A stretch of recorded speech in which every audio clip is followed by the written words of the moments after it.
সবচেয়ে মজার ব্যাপার যেটা হলো এই যে ওয়ার্ল্ড কাপে মেসি, রোনালদো, হল্যান্ড, এমবাপ্পে তারকা প্লেয়ার গুলো সব পারফর্ম করছে, কিন্তু আশ্চর্যজনক হলেও সত্য, যদি এরা বাংলাদেশে জন্মগ্রহণ করতো তাহলে কি হতো? প্রথমত, সবচেয়ে বয়স কম ছোট প্লেয়ার হচ্ছে এমবাপ্পে। এমবাপ্পে এখন এসএসসি প্রিপারেশন নিত বা এইচএসসি প্রিপারেশন নিত।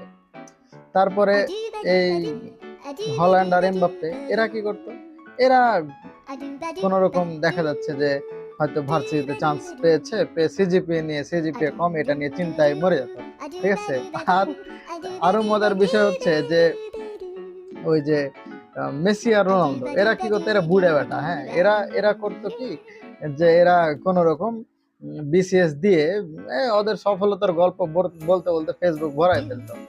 কিন্তু বিপরীত দিকে ওরা কি করছে? ওরা এখন দেশকে রিপ্রেজেন্ট করছে।